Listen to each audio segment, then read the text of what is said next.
For years, the very idea of the process to make hot dogs conjured images of chicken beaks and horse lips and every other ungodly piece of an animal that nobody wants to eat being poured into a giant machine in a factory and cranking out the hot dogs that we all know and love. But it wasn't until I got into sausage making and more specifically started making my own hot dogs from scratch that I realized that the basic hot dog doesn't have anything especially weird in it at all. That is to say, a high quality or homemade hot dog doesn't have anything weird or gross in it. Certainly, if you were to look at everything that goes into the cheapest mass-produced hot dogs, there'd be some less than savory ingredients that most of us would probably rather not know about. But today we're going to be making a big batch of the most delicious and quality hot dogs made from some good cuts of meat, lots of seasonings, and a couple other ingredients. It's not that much different than what goes into something like a bratwurst or an Italian sausage. It's all about how we grind and process the meats and the other ingredients. While something like a bratwurst has a bit of a more coarse grind,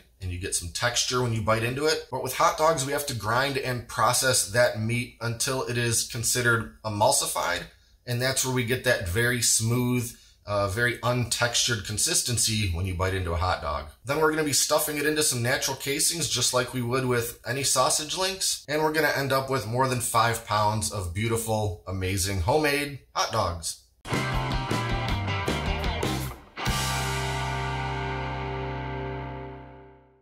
Let's get started by taking a look at our proteins. We're making these hot dogs with both beef and pork. So first, we've got some very nice pork shoulder, also known as pork butt. Next, our beef. I'm using a bottom round roast for this because that's what I happen to have on hand. Something like a chuck roast would work well too, but I will mention that I'm going to trim some of the particularly big pieces of fat out of it. This is more of a personal preference. I just don't happen to think that the beef fat works as well for sausages and hot dogs. However, pork fat does work very well, and that brings us to our little pile of pork fat.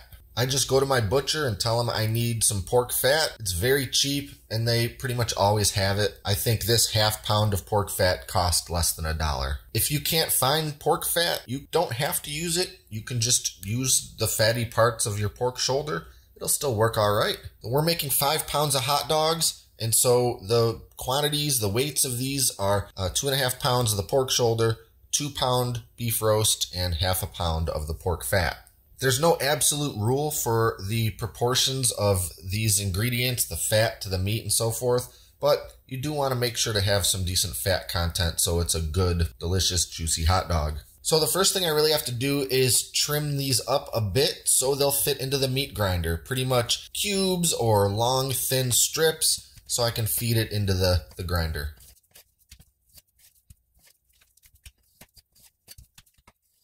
And while I'm getting the grinder set up, I'm going to stick all that meat into the freezer for just a little while, maybe 15-20 minutes, to let it start to kind of get a little harder, which is going to go through the grinder a bit better. And for our first grind, we're going to use the medium grind plate, and then we'll end up switching to the fine grind plate so we can really get that meat broken down so we can end up with our emulsified mixture. Now it's time for the first grind. I'll alternate between the pork, the beef, and the pork fat just to make sure it all gets incorporated and blended together pretty much from the start.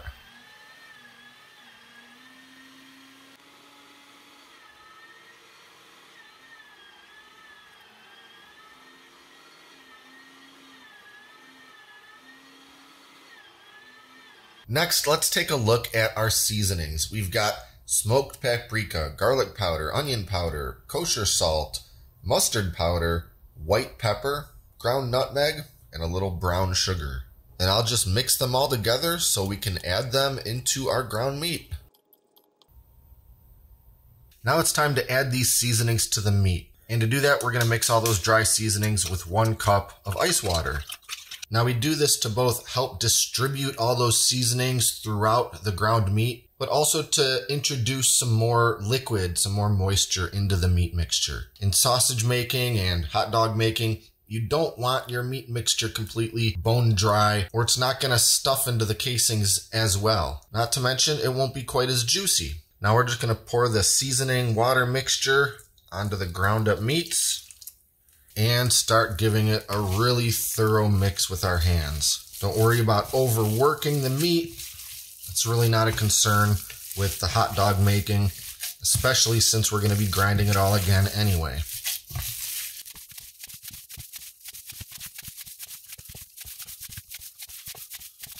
Okay, now we're going to stick this whole thing back into the freezer for a little while, about 20 minutes. Let it start to get hardened up again so we can run it through the grinder a second time. This is especially important with already ground meat because it's really going to want to fight you a little bit to feed it through that grinder if it's not a bit hard, such as from putting it in the freezer for a little while.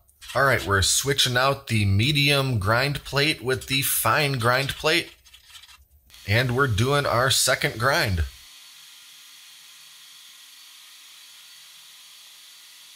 All right, second grind is done, and now I'm gonna just go ahead and put this meat into the fridge for now while I start getting everything else set up to start making our hot dogs. Now let's talk real quick about our natural casings. For hot dogs, much like breakfast sausage links, we want to use sheep casings. Now there are synthetic, collagen-based casings that you could use for sausage making, but whenever possible, I really prefer to use natural casings. And with sheep casings, it's a little hit or miss if my butcher's gonna have any. And this time around, he didn't. So when that's the case, I just buy myself some of these Lem natural sheep casings. I really like these versus some of the other products because they don't come completely dried out and utterly packed in salt. They're still packed in salt, but also in a solution that keeps them generally pliable and relatively soft. And I just think they're a higher quality than some of the other products out there if you're going with the prepackaged. But with any of the prepackaged casings, I have to rinse them out first. I have to rinse as much of that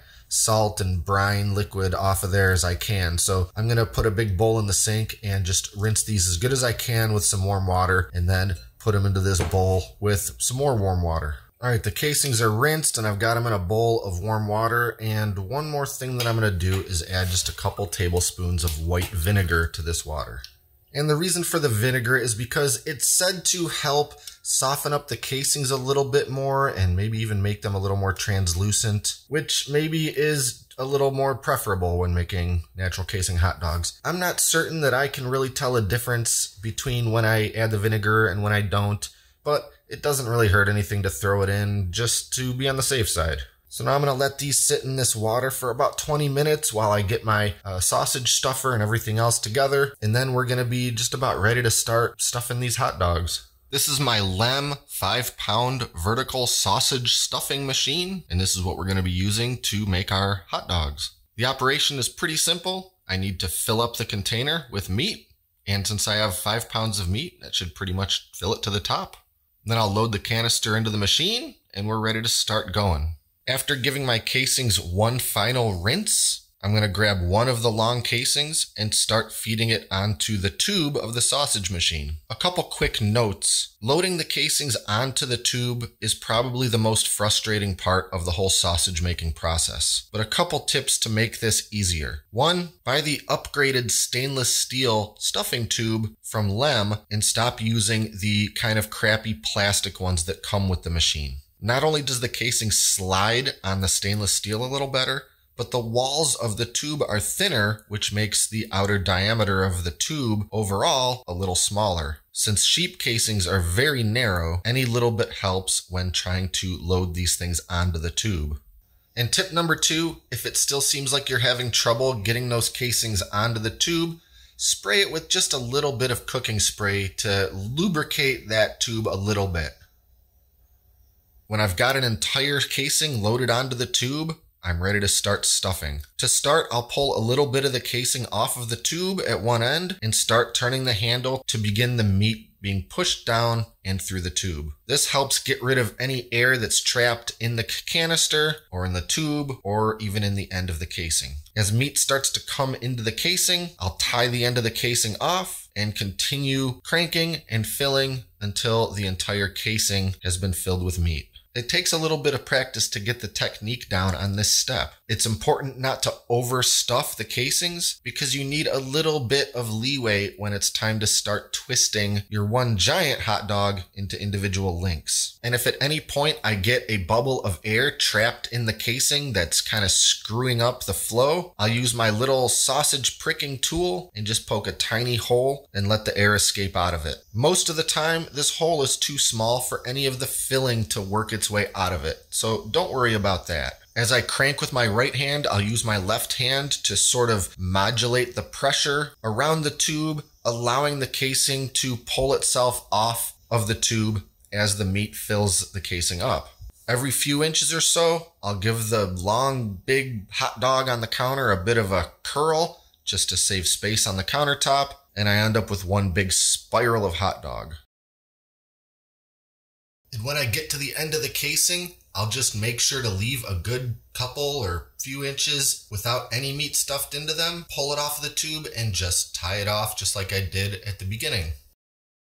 I'll move that aside for now and come back to it after I've gone through all the meat in the machine, and then we'll start twisting them into links. Now I just need to load up another casing and repeat these steps exactly the same way. Another quick note I'll make about the natural casings that I'm using. As I mentioned, these are sheep casings, but sheep casings can come in a couple different sizes. Ideally, for your classic hot dog sized link, you'd want to find a sheep casing that's labeled 24 millimeters. And if you've got a good butcher with a lot of inventory, this may not be any kind of a problem, or you can find them online. But as I mentioned, I really like to use the Lem brand sheep casings. And unfortunately, as far as I've been able to find, they only come in the more breakfast sausage link sized, which is more like 20 millimeters. You still end up with a delicious and perfectly good hot dog, but it may be a little thinner than the kind of hot dog you might be used to seeing at a store. But since I eat pretty much only natural casing hot dogs, even if they are bought from a store or a butcher, it's not completely uncommon to see them this thin. I've got some classic Kogel's Vienna Franks in the fridge right now, and at the end of this video, after we finish making these hot dogs, maybe we'll do a little side-by-side comparison and we can take a look how they measure up. Okay, now that we've got our great big hot dog spirals all filled up, it's time to twist them into links. And since the standard hot dog length is about 6 inches, that's exactly what we're going to aim for. And for me, 6 inches is pretty much exactly the length between the tip of my pointer finger and my thumb, if I've got my finger and thumb extended thusly. And so where we want to twist it, we're going to very gently pinch and squish some of the meat out of the way a little bit. So we're not trying to twist through the meat, but rather on either side. Once we've got a little crimp made right here, we're going to give it some twists. About 3 full twists. Now then as we move down, it's actually going to be easier to make 2 crimps and twist our links like this. That's the best way to ensure that you're not unraveling your previous link. And we just keep going down the line until we've linked up the whole length of hot dog. We'll just uncoil it this side and recoil this side, something that resembles kind of a reel-to-reel tape. And for anybody under 40 years old, tape is something that existed before CDs. And for anyone under 20 years old, a CD is something that existed before MP3s. And for anyone younger than 10 years old, MP3s are how we listened to music before streaming music services.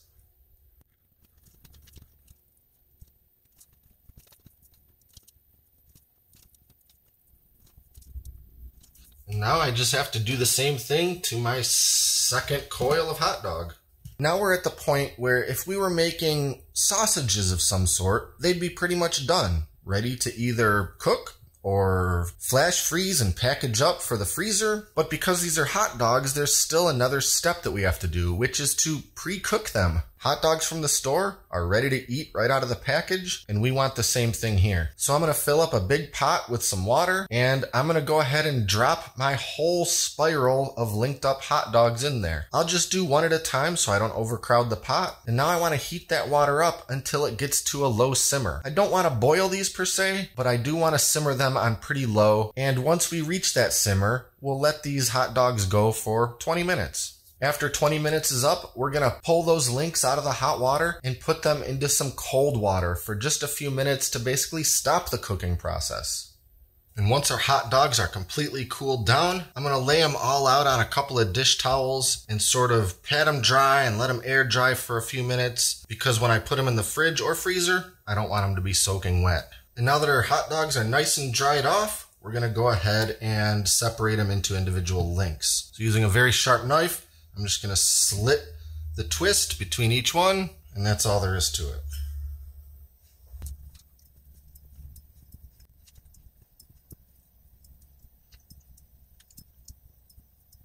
So here we have a couple of our final product hot dogs next to a store-bought Kogel's natural casing Frank. Now these are obviously not the same thing. My hot dogs don't have any weird stuff in them, no special coloring, no special processes to make sure they turn out almost weirdly pink colored like store-bought hot dogs tend to be. And you know, I could have processed my meat even further to make it more or truly emulsified like a factory produced hot dog would be, while the Kogel's Vienna is basically perfectly smooth and there's no sort of texture in it whatsoever. Mine do have just a little bit of sort of texture and consistency to them, and you can see that in there through the casing. As for the length and the diameter, I'd say that mine are pretty comparable to the natural casing Kogel's, so I don't have any complaints there. My hot dogs come out a little bit closer to a sausage than a true hot dog with regards to the color and the fact that they have a little bit of texture to them compared to store-bought. But I don't really care about any of that. What I care about is how does it cook up and how does it taste. So I think it's time for a taste test. And because it's still the middle of winter and my grill is all put away, I'm just going to use a skillet with a little grill insert, and I'm going to cook one of these up and give it a try.